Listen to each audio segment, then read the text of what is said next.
Welcome, everyone. Okay, so this is what we're going to call, I guess, the Niti and the Tony show. It is the Mhm. 11th of September in 2025. We want to welcome everyone here. And we, Tony, you want to talk about a little bit about what we've been saying that we're interested in doing?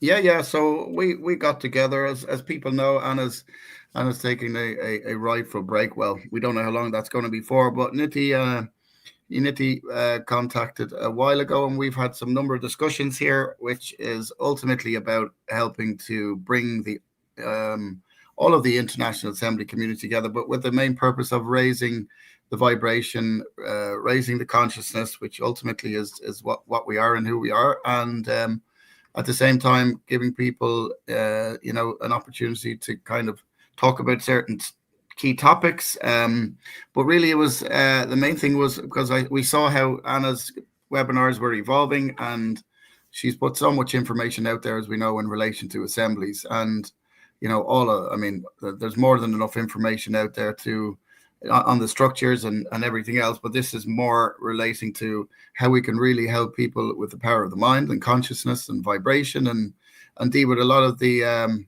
stuff that's pulling people back or distracting them. Absolutely. And we thought that we might just start by, introducing ourselves to everyone because, you know, I know that a lot of people are familiar with my story here on the States, and they're familiar with Tony over there on the other side of the world there. But like we are reintroducing ourselves to everyone on, I guess, across the earth now that we're just trying to raise the vibration of the old earth and as we enter this new earth. So we thought we would start with Tony, your journey, and then if there's still time, then we'll get into, my journey Mm-hmm. today. And it might turn into, it might just all happen in this one episode. Maybe it's going to be two. But we wanted to keep, um, the habits and the timings for all of Anna's calls. And as we, push the needle forward for all the assemblies and, towards freeing all men from bondage, right? So this is our main focus here. So how did you find out about Anna's work, Tony? Well, I don't say it's by chance. Nothing's by chance, as we know. So I'd gone through some really, really probably the most difficult time in my life, where I ended up losing my own mother, who I was incredibly, incredibly close to, and it was through the system, let's say, and I fought tooth and nail to try and save her. Where she was put into public health care without against her wishes and even my father's wishes, who was still alive at the time, and I realized it was ultimately for two reasons. One, to prevent massive, gross, negligent or medical negligent lawsuit that I'd threatened in 2015 after they caused my mother to be crippled and confined to a wheelchair after a standard hip surgery. So that was one reason they did what they did. And the second was to get access to control of their assets and land and property. And I only figured that out as I went through the corrupt commercial courts, not realizing the courts was just a playroom and for all the actors to be in. So I fought tooth and nail. A lot. They did everything in their power to destroy me through that and stop me doing what I was doing. And I started to expose that system in my own home country of Ireland. And I had everything and anything to try and stop me, but I really was convinced that it would save my mother's life. Unfortunately, it didn't do that, and from there, I tried to get some justice in the so-called legal system, not knowing that that wasn't the right way of doing it. And eventually, a senior counsel friend of mine who tried to help me get justice turned to me and he said, "Tony, I've been told this is too serious. It could end up in imprisonment for so many people if it got to the commercial courts." And yeah, he said, "I think right now you need to just focus on getting the story out there." So that was my plan. I started a book called The Olive Branch, which I have every intention of finishing. But after a while, I just said, "Here, I'm beat. I'm done. I'm emotionally done. I'm psychologically done. physically absolutely wiped out, and I just had to take a back seat.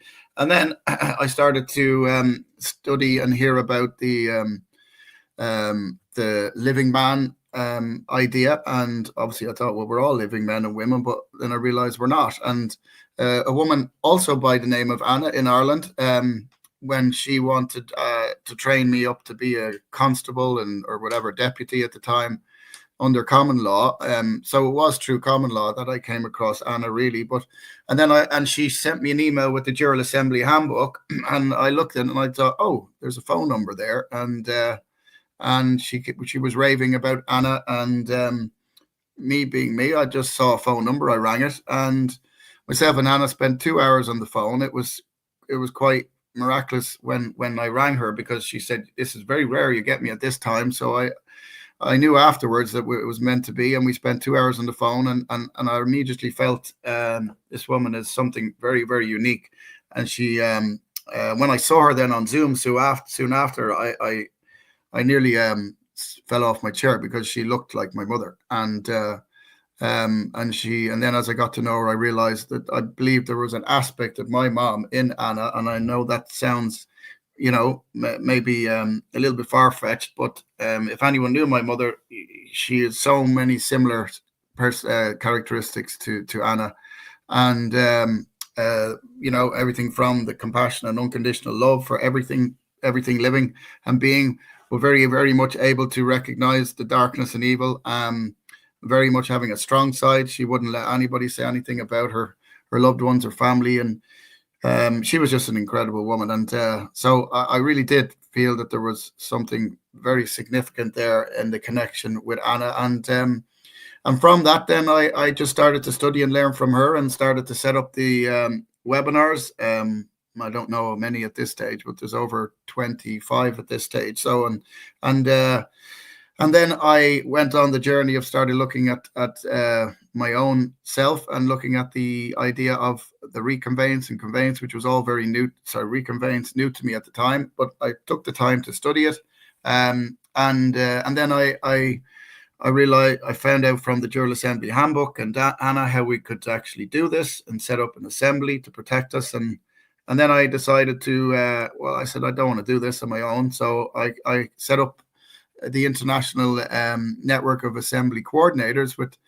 When I heard that there were great people like in Australia, Mookie and Judgy and others, and Gwen in Canada at the time, and and Rick in England, who was the first guy to really get things going over there, and Stephen and I'm trying to think who else did I connect with. Oh yeah, a guy called Raleigh in South Dakota, and a few others actually. So I created the INAC group, and that's really grown on from there.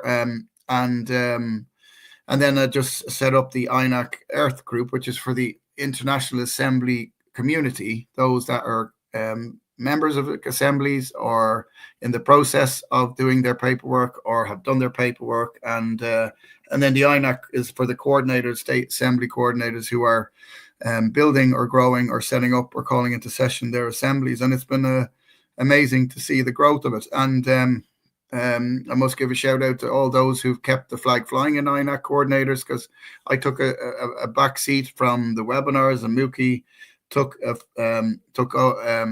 that mantle on, and it's been growing from strength to strength. And I sat in on one last night for the first time in a while. But Anna's, everybody knows Anna's been an absolutely incredible shining light for everybody. I do feel something very, very a deep connection with her. We've had many a conversation. I know some people are probably going, oh, well, how is that possible? Because a lot of people would, you're the same, Mookie, Niti. You've built a very good bond with Anna, and it is what it is. It happens. You just align and vibrate, and there's just a connection there that it's hard to explain. But I had four failed attempts to get over and see her, and I also got on very well with Shannon. Made a very good friendship with him. I was introduced to Shannon as Anna's hunting dog, and he really is. There's no BS and no messing with Shannon, and but he's kind of a bit like a brother to me that brother from another mother that I never had, and I never had any brothers, just all sisters. So that was an experience, I can tell you. And so 4 sisters growing up with. Oh my goodness. And yeah, and then what else do I have to say in relation? Yeah, and these called our Ireland Assembly into session, seeing the growth of the international assemblies. And then I just realized, America and international, they're separate, but they really should be aligned and united together. And that's when you reached out, and we decided, we realized this is a way forward, but not just regarding the assemblies, but in relation to helping to really get people to discover the true power that's there, which the assemblies and all that is fantastic, but they're nothing if people don't know the true power that they have within them. And what we all know, or a lot of us know, is the I am. And that's where I've been really more focusing lately. And for those that have been on the webinars with Anna, they'll notice she's even with yours, she's very much, really focused on that area too. So that's really how I came across Anna. It's amazing, actually. We have a lot of overlapping parts to our story. I was, I've been working with regenerative farmers, and the way that started was because we had a daughter. When she was 2 years old, she was diagnosed with esthesioneuroblastoma. This was in 2007. And then, we were in and out of Duke Children's Hospital. Upon presentation, she was palliative at best. So her entire head was already full of solid mass tumor upon presentation. And, we were, obviously in shock. And what the medical mafia did was, instead of saying, hey, go enjoy your daughter because she's palliative at best, they actually tried to put together some type of plan to cure her, which we know they don't cure anything. They haven't cured anything ever. And, when you're in shock, you feel like, of course we're going to try to do something, right? We have to try to save her. And there was no saving her. I want to make that plain for everyone, that there wasn't going to be any way to save her, because all of her vital structures were engulfed in this tumor already. And it had eaten up her entire sphenoid bone, which is the rock bone in babies that opens later into their sinus cavity. And so this tumor was already wrapped around her carotid artery. It was all underneath the dura, and it was literally supporting her dura of her brain. Her brain was sitting on it, and so at any point this could have imploded, and then this would just collapse. But at that moment, it was a solid mass tumor. We went through the next 6 months, which, by the way, I was also pregnant with our third baby at the same time. I found out on Friday I was pregnant, and I found out on Monday that our daughter had a tumor in her head. So, and that was also on Labor Day. Oh my goodness. And I just think it's incredible that all these things happen on the same day, on Labor Day, for example.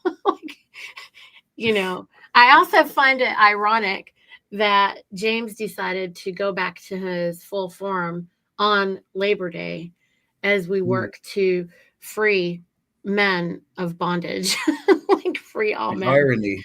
Yeah, the irony. So I think it's going to be called Freedom Day, right? It was not Labor Day. So in any case, of course, now, hindsight is 2020, and I can see all these things, like everything happened for a reason. It happened on purpose, to course correct, whatever we might have had planned in our lives. Anyway, it all, everything that the universe does is always happening for us. Nothing's happening to us. Everything's happening for us. And so, it doesn't feel like that. Even when it feels like something's happening to you and everything's, like nothing's working in your favor, everything's always working for you. And, our source energy knows at all times and remembers who we are and why we're here and who we're from and what we wanted. Like, we came here for a specific see it, feel it, touch it experience into this realm. And it is our, encouragement with this new podcast that Tony and I are doing. And it might just be a temporary thing that we do while Anna's on break, but it is in an effort to maintain the forward momentum. And so, in my own experience, when all this was going on, we're in shock. But like, why is the medical mafia insisting on a therapy? And when they know that there's no therapy and they know there's no way, like anyone with objectivity, and clearly they do this all day long, and if you can clearly see that her entire sphenoid bone is gone, there's no way to reconstruct that. There's no coming back from that. They could have just allowed us to enjoy our time with her, and they could have supported us with pain management, but no, they didn't do that. But that was because I had to go and live in the hospital for 5 months to witness what they were doing, the horrors that were going on in this children's hospital and the other families, and to know and experience like what is going on and why this is happening. And I wrote about it, so I won't talk about it. I wrote about it in my book because I'm not trying to sell you the book. If you want to know it, you'll read it. If you don't want to know it, I don't care. But I almost killed myself talking about it for 10 years, and as we know, our feet are facing forward, and we cannot continue to relive these painful moments and all of this tragedy, because then we're just reviving it, in our life force space. And that isn't the work that we're here for. We're not here to continue to relive all the pain from the past. We're here to move forward. And so I did try to do that for 10 years because, like everybody else, Tony, I was lying to myself, believing that I'm supposed to save everybody with this information. And I'm supposed to, go out and save all the babies and make, impose myself onto all the families and make them comprehend that they're poisoning their babies. And I'm supposed to tell them, that I have the answer to save them and, whatever, when that's not true. And none of us can save anybody.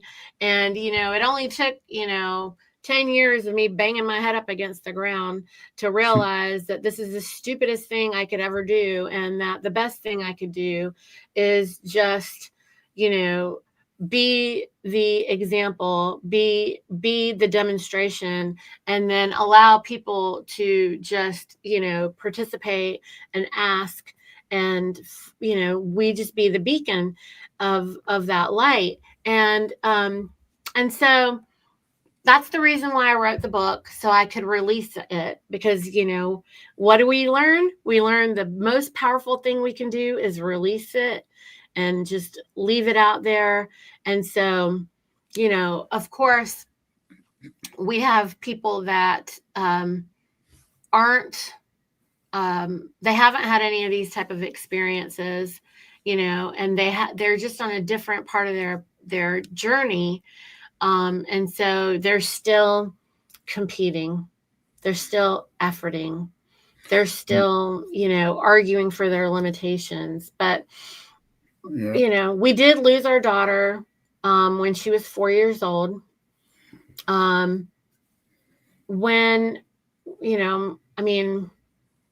I talk about all of these things, and, but she really made me focus on just sharing our our experience, and it turned into an enterprise because the community needed it, because we needed to bring real food back, because we needed to make, real food and cooking, important again, because as we all can see, people think that, food is everywhere, when in reality it's in reality it's everywhere, because ITY, is less than real. But in the real, see it, feel it, touch it space, it's not true. So that led me to working with farmers, right? Well, as I'm working with these farmers, I thought maybe it's a marketing, problem. But the truth of it was that they were being overregulated. Well, what is the solution for, breaking out of being overregulated with your business? Well, it's to unincorporate, but I didn't know it in that way of, incorporation or unincorporation. I just knew that something was wrong. And I knew that, to make it work, you can only do what's real and true and natural. And so you have to honor nature, right? And so when you're doing that, then it fascinatingly conflicts with every regulation. If you try to honor nature and honor the law, then when it comes to raising livestock or anything that has life-giving force, like our progeny even, it goes against the corporate regs. It goes against the orthodoxy, right? So it was going to be illegal. And so, but everything I needed to do was illegal. And so I just did it anyway, because, I've always pushed forward on truth and on love, because if I'm a if you're a good guy doing good things for good people, then what's the crime?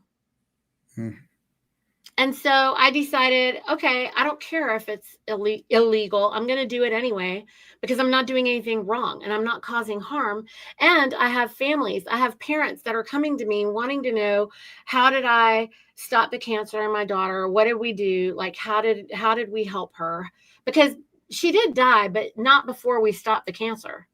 So the big deal is that she was able to give us test results and allow us she wasn't supposed to live 24 hours. Okay, Tony. And she lived for 2 years. And during that time, we were able to demonstrate that real food cures cancer when medical mafias can't. Their chemotherapy and everything grows the tumors, and our real meat kills the cancer. What? That's what we did. And so we have evidence of that as a side effect. And of course, it turned into the food church business that I have going on, and working with the regenerative farmers.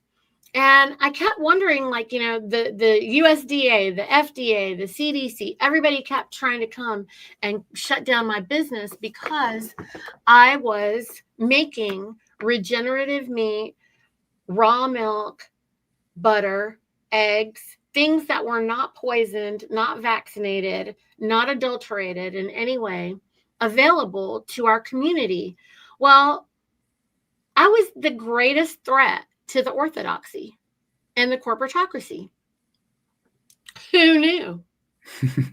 And then I started making videos and sharing my story and talking about, how, regenerative meat cures cancer, and what it did for our daughter, and how that works, and what that means, and how plants are poisonous, and, all this stuff.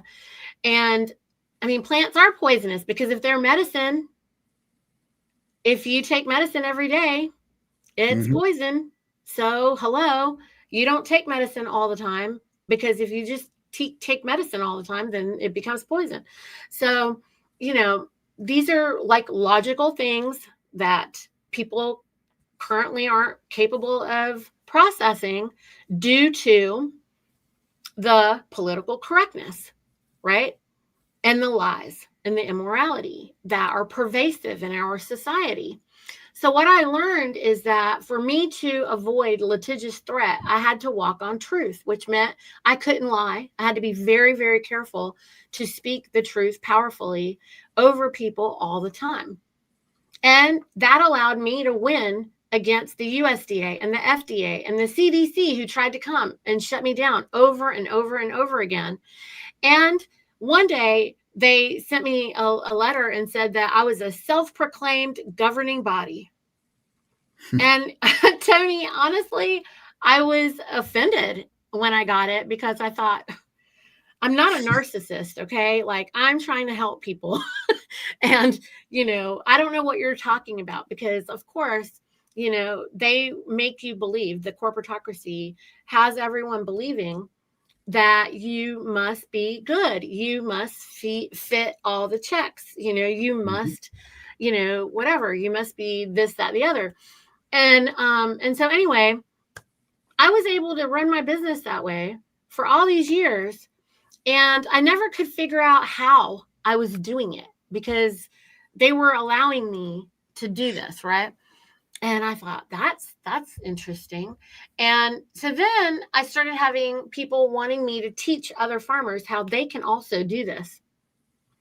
And so I had to figure out how I was doing whatever I was doing, because all I was doing was really walking in my full power, right? I was standing up for truth, and I was just decided that this is how I'm going to operate, right? And I just stood up for that. And so I was looking for a way to explain this to someone. And this led me to, of course, Anna, because she's the only one who could have explained to me how I was invoking, the law, and how I was operating on the lawful side versus the legal side, which I had no idea about, right? And like you, Tony, what happened with me was someone said, hey, I've really been wanting to talk to you about our assembly here on North Carolina. And,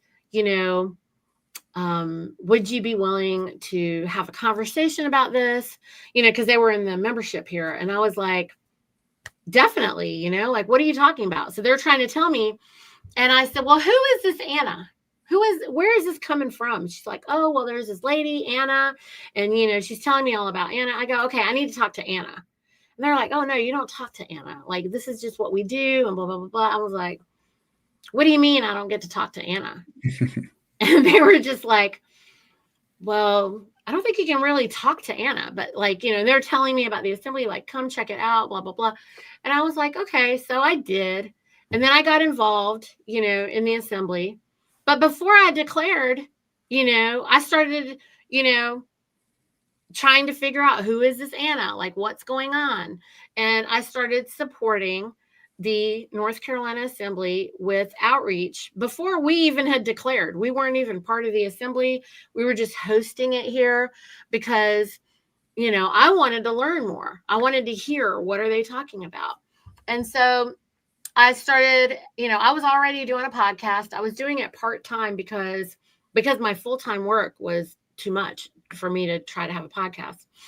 And so I would do these, 5-episode little mini series things. That was my version of a podcast. And I decided, okay, I'm going to do something called Remnants Rising, because that's what this felt like to me. Like, the remnants are rising. And the more I was learning, I said, well, hey, I'd like to interview, our coordinator and everybody here on North Carolina. And then I wanted to explain, like, what is happening here. And then I wanted to close with one episode with Anna. And then they said, well, maybe she'll do that, right? So I said, great, let me reach out to her. And just like you, Tony, I called her. And she just answered the phone. Meant to be. Yeah. And next thing you know, I'm talking to Anna. It's been 2 hours, and I was just telling her what I was doing here. I said, how is this even possible that I've been able to do this? She goes, well, that's easy. You are operating on land jurisdiction. And, she's telling me all the ways that I'm lawfully able to do that. And she said, of course, she goes, you figured out the great fraud. And I was like, oh my God, I said, wow, this is incredible. And I said, well, and so we have the first episode that I did with her, which was the last episode of my mini series that I did. And when we finished our interview that day, she spoke to me after we got off the air and she said, this is so much fun. She goes, I would love to do this every week. And I said, I would love to talk to you because, like everything I'm doing is trying to help farmers get their land back. And how else can we do it except that we declare and we take our land back, right? And so it's the same thing. It's the same work. Naturally, I had to align with Anna. Otherwise, how could we ever move forward? Where would we go, right? And so I said, she goes, well, let's do this every week. And I was like, I don't know if I can do it every week. I've never been able to do a podcast every week, and I was like, well, let me think about it, let me see about my schedule. And typical Anna style, she's like, great, I'll see you next Tuesday. I was like, oh my gosh, we're starting a podcast that I didn't know that we were going to do. and she didn't give you a choice. She just spoke it into fruition, as she does. Mm-hmm. And so it is. And so it is, right? That's amazing. Yeah. Well, you have there's so many lessons in there. But I want to take it back to obviously the beginning, because this is a lesson that I learned, probably the biggest lesson I learned. And my heart goes out to what you went through. I've not gone through that, but I have lost many miscarriages, and also from the age of 6, I lost my aunt, who I was very close to, and then my grandmother at the age of 8, and then then my other grandmother, who I was really close to, at 19. But then the thing that really shook me was my eldest sister, who passed at 29, and she was diagnosed with cervical cancer. And I remember the day my father came and said it, because we knew there was something not right. My sister had been sick for a while, but and then he went himself. He took so much on. I didn't realize how much he took on as the father, and the husband of the house. So it was incredible. So he went to the consultant himself and got the bad news. He said, "Oh, it's bad. The bad news is it's the big C, but the good news is it's fairly early stage." I remember going into the house then. My sister was there, God bless her, and we both cried, my dad, because she thought everything was fine. But anyway, fast track, 14 months later, and she's gone. And the reason I know she was gone, well, apart from people will say obviously it was part of her soul contract, but she was bombarded with radiation. They even inserted back then in 1996 and 7, they inserted radiation rods inside her down below, because that's what they did to cervical cancer back then. And she was a petite, beautiful girl. And with the chemo, she never had a chance of surviving. And she went through absolute hell and back. But anyway, I realized it's times like that you realize how much you love someone. And I spent every day for the last 6 months with her. Every day, even times I had, loved ones and partners back then and friends, they try and say, come on, let's get out and get away from it. I always wanted to go back to her. So I was with her right up until the end. And well, the reason I also mentioned that is I questioned a lot about life then. And then, if that wasn't bad enough, 2 years later, my mum got diagnosed with cancer, and the stress of that caused her to have uteral cancer. But she was lucky. I remember that the consultant said, your sister or your daughter must be looking down, because if this had been another few weeks, it would have spread onto the womb. So she had a hysterectomy, recovered from that, and we thought, great. 2 years later, she was diagnosed with 12 tumors on 2 lungs, 12 nodules, and she was given, what was it? Yeah, she was given about 14 months, ironically, again, 14 to 16 months to live. No chemo, no radiation, which was the biggest blessing. And at the time, I had been really studying all about alternative medicine and natural healing. And when I was younger, people, the family used to say, "Oh, you've got healing hands, to put your hand on my head," and all that. Anyway, I didn't think much of it. But my mum, I said to Mom, "No, you're not ready to go." So she said, "No, yeah, I'm not ready to go." And so I spent 3 months with her, doing the hands-on healing, doing everything I could think of that I had found out about. Even back then, even though it was a long time, it was 2005, I found out about the cannabis oil. I had a number of other things which I kind of put her on a protocol. And after the third scan,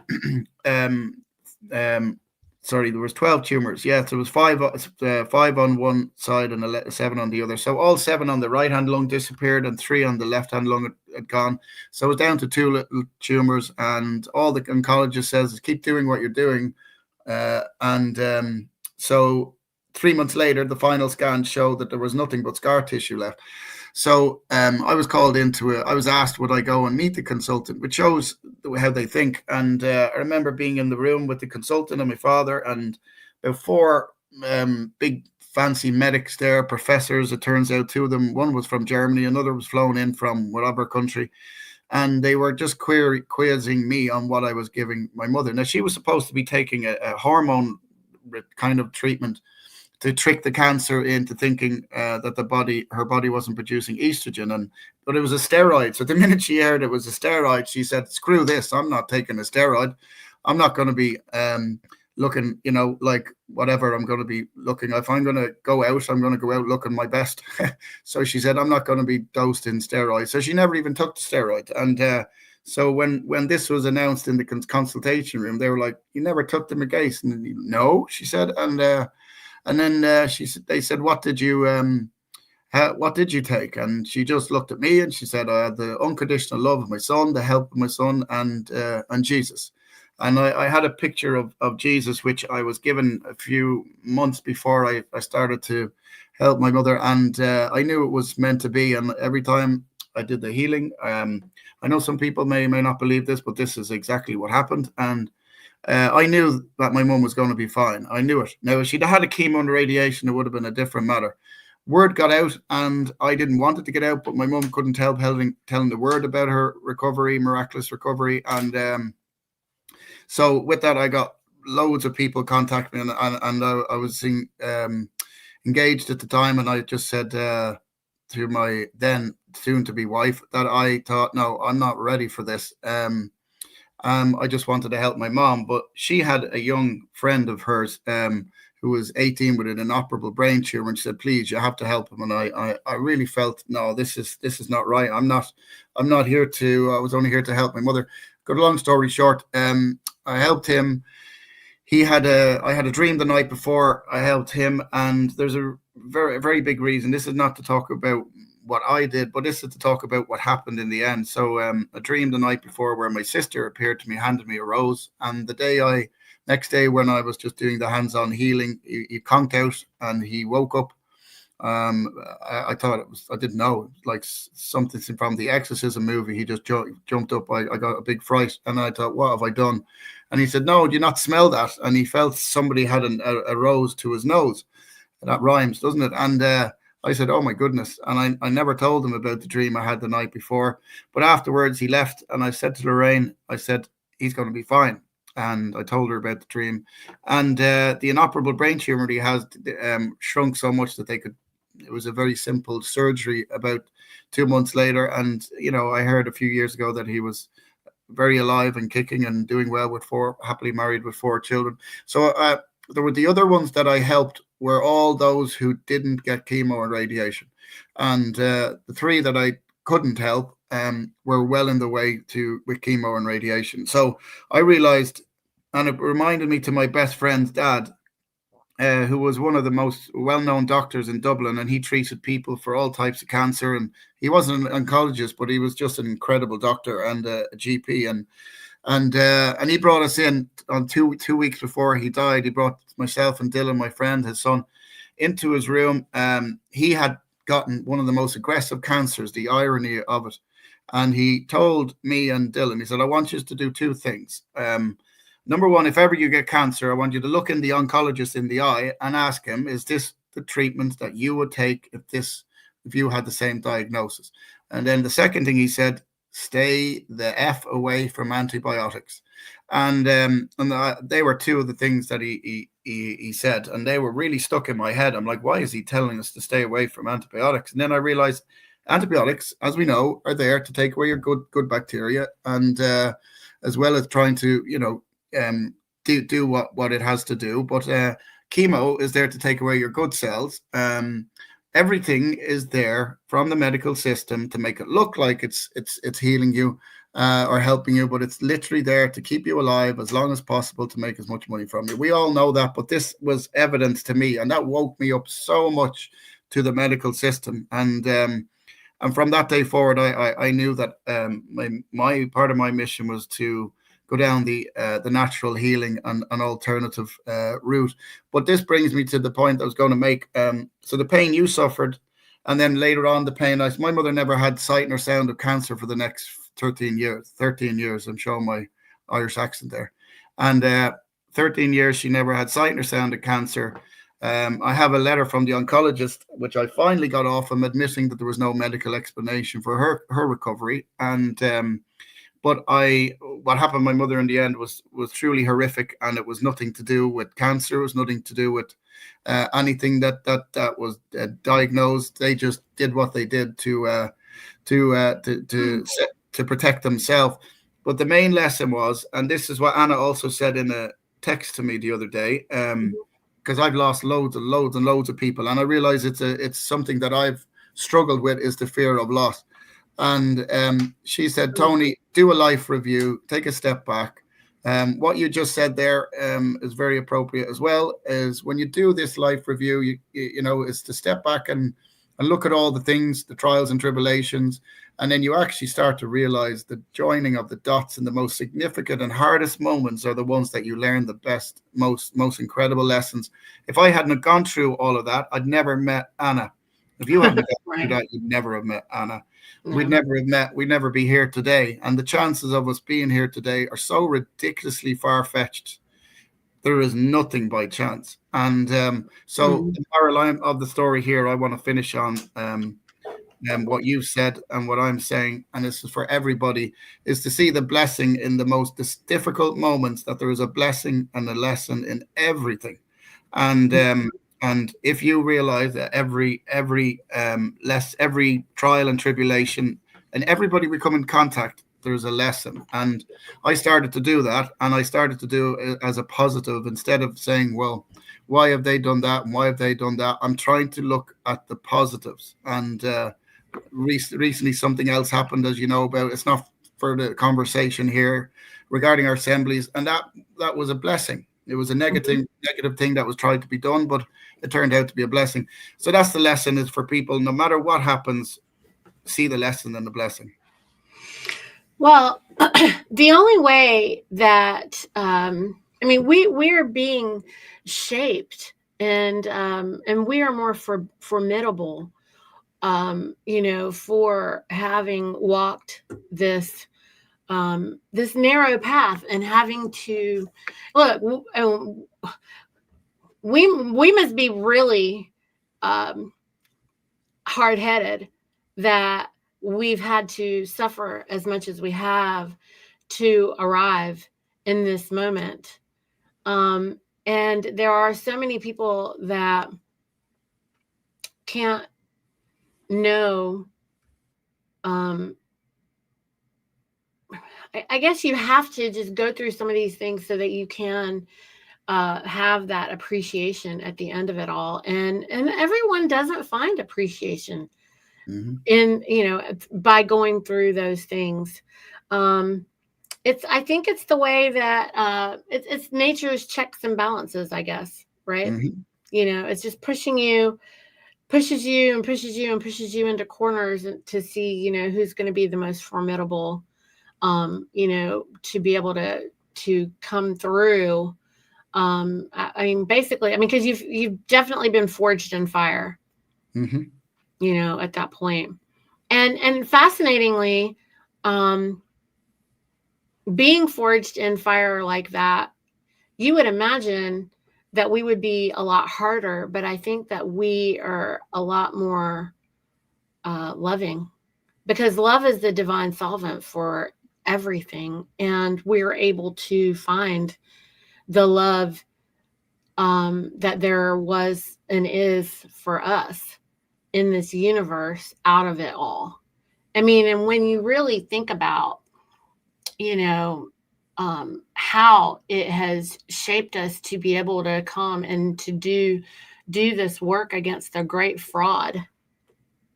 I mean, wow, right? Like it's time. You know, Anna's saying that it's time for everybody to wake up.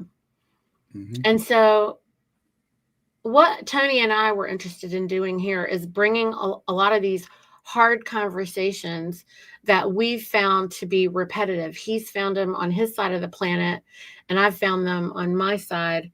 And together, we're wanting to address those hard conversations together in an effort to ensure that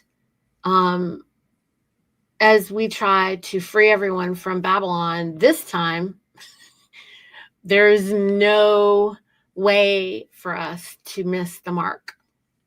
Mm-hmm. And you've kind of touched on something that we said, we talked about as well. I spoke to Anna about this. We were going to talk about it on the next webinar. Well, obviously, it hasn't been any with Anna of late, for obvious reasons. But even in the freedom community, and some may find this controversial, but when they step back, it really does make sense. Everything, like we hear about the ego. And what I've discovered and learned and believe is that the ego is the fundamental part of our essence, of our consciousness, of that actually we are battling every minute of every day. It's the human side, and some will say then it's the dark side because it's not the true self. But this is the thing about the ego, is if we didn't have an ego, we wouldn't be learning and evolving, and every minute of every day. And in the freedom community, I have been, I won't say I've been alarmed, but we talk about awake, but and awake, you can be awake in so many different ways, but ultimately it's awake consciously and through your consciousness and spiritually. When you are awake at your true essence, you don't need to try to be somebody you're not. You won't react to something that is done or said about you. You will not need to convince or influence, or even on the other side, try and manipulate or anything. When you are in that state of equilibrium where you are neither controlled or in control of your ego, you are literally at that point where whatever happens or whatever is said, it's taken on board and you see the lesson in it. And I firmly believe that this is where the devil, if you believe, most people believe that there is a devil and a dark side. And this has happened within the freedom community over the last 10 years that I've been involved. So many of the freedom people are driven. They have such passion, such amazing, genuine intentions, but they're really driven. And when I say ego, they're driven. Ego includes the fear. It's fear over faith. And they're driven by their fears of lack of being judged, of rejection, of abandonment, of failure, of loss, of many things. And this forces them to react to situations instead of not reacting and being in a state of equilibrium. That the devil, this is one of the things that I believe the darkness gets, is they want us to react immediately. And that's where the ego, and that's how they control the ego.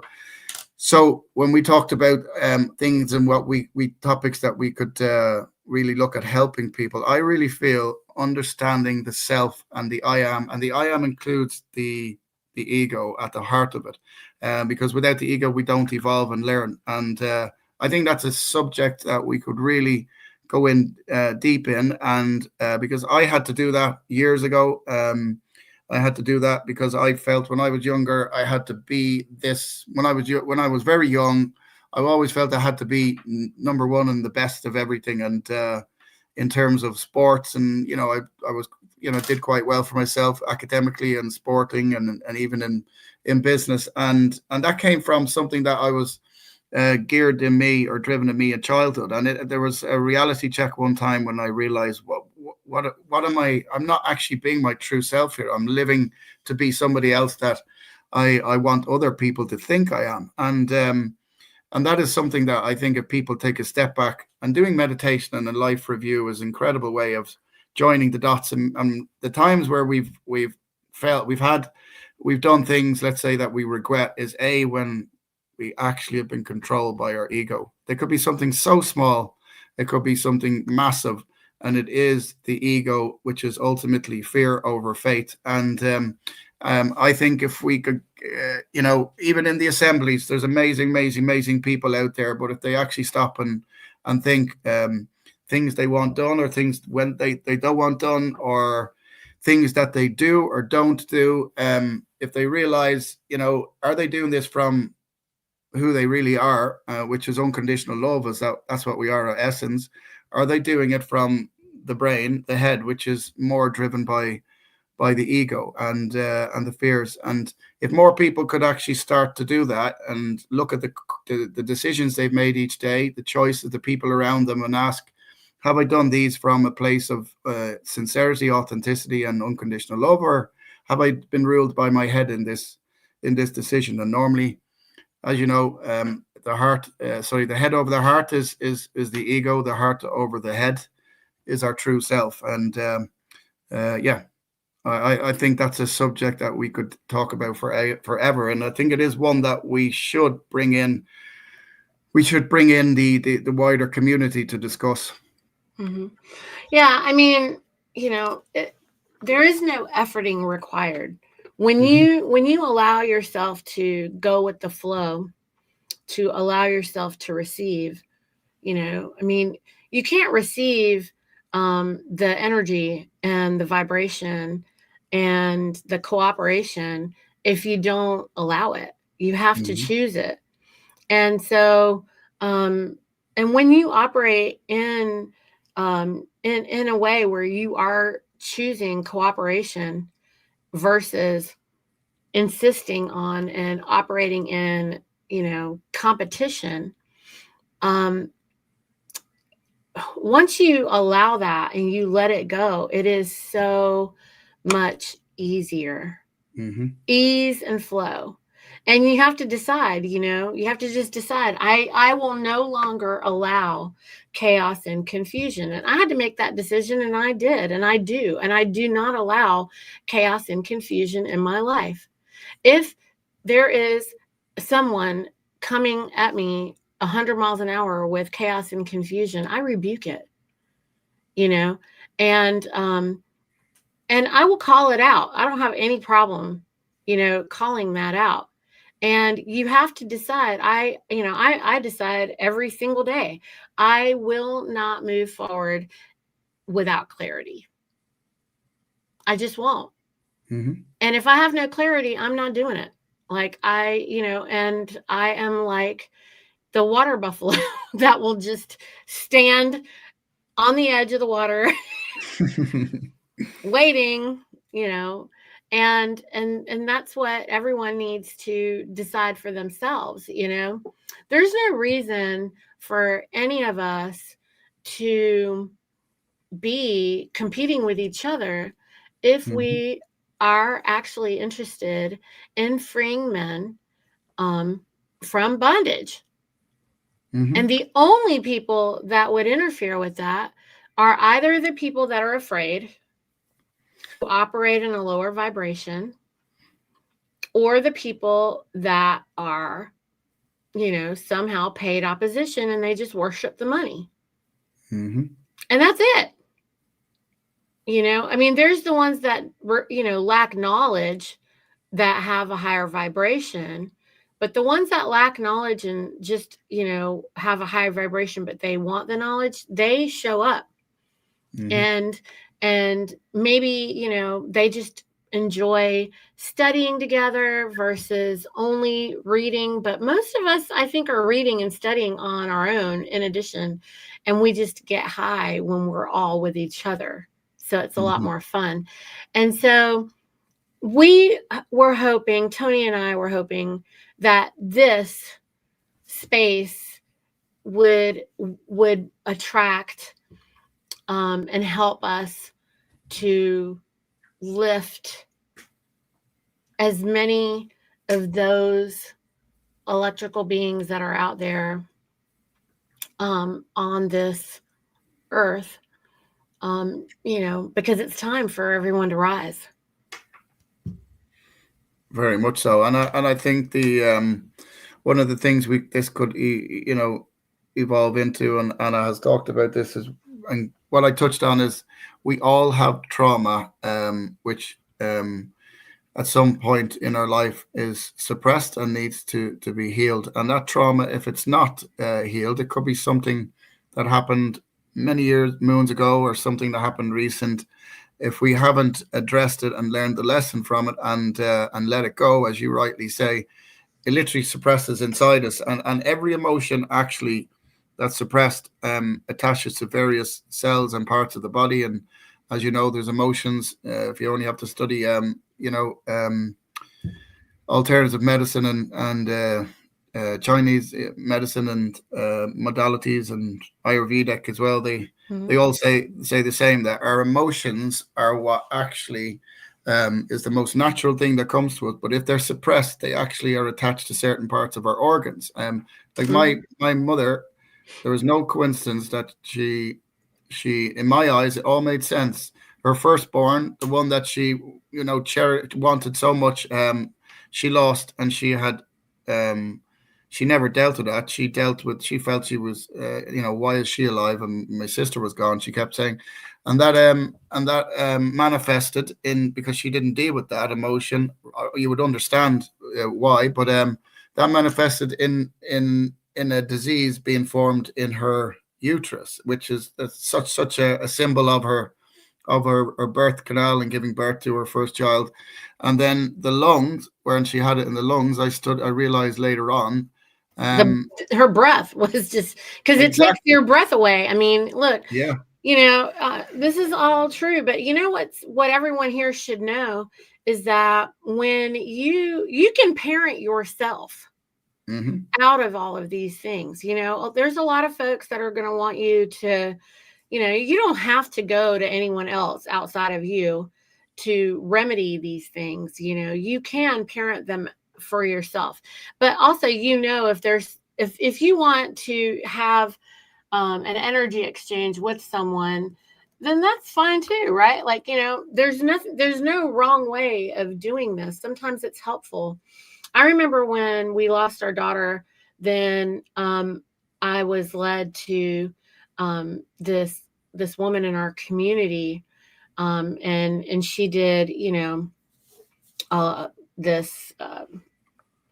It's like a sound. It's like a meditation, but it also is kind of like a hypnosis thing, right?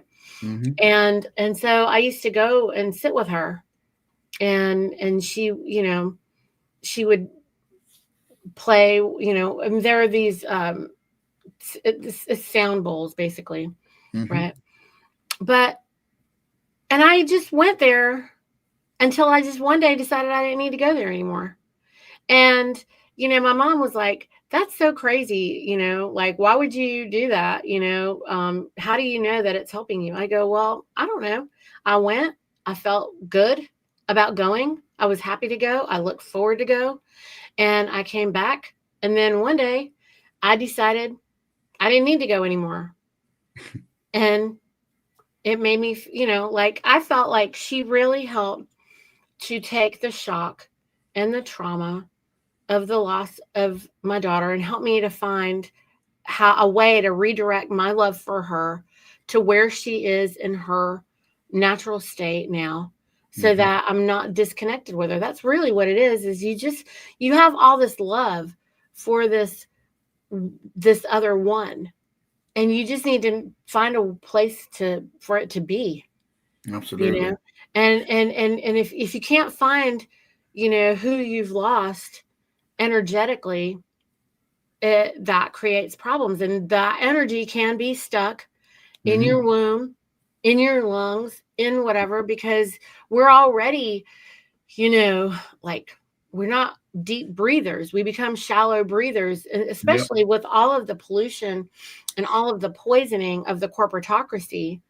You know, reasons why people should look into Wim Hof. You know, people should look into all these other things to help overcome grief and other issues that they're dealing with, because oxygen deprivation creates a lot of these problems.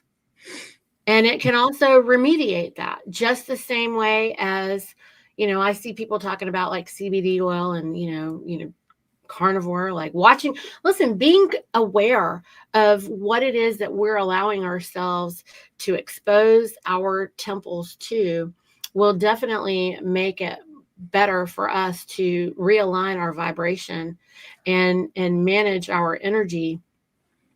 And so it is very important for us to remain conscious of these things. And, it is our hope and desire to help raise everyone's frequency so that you are more frequently, intersecting with that higher vibration. And we're doing this,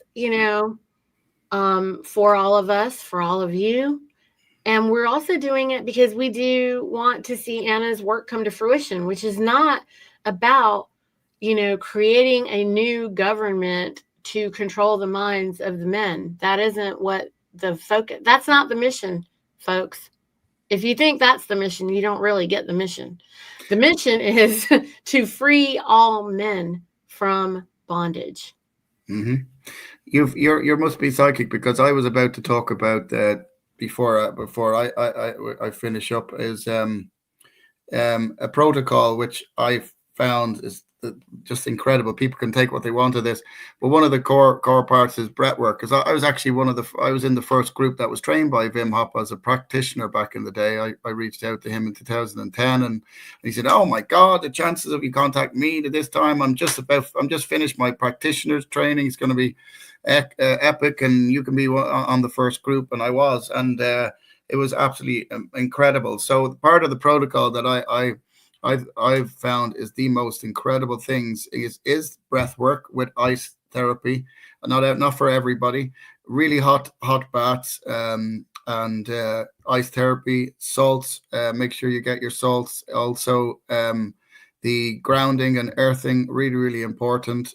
Obviously, when people, don't necessarily like to do an awful lot of fitness and high intensity, but I find that the interval training for fitness is so good. You only need 15 minutes a day instead of having to go out for long runs or things like that. The other thing is a thing called bioresonance. I highly recommend people look into that. It's so incredible for you if you go and look into the bioresonance. And then bath salt detox.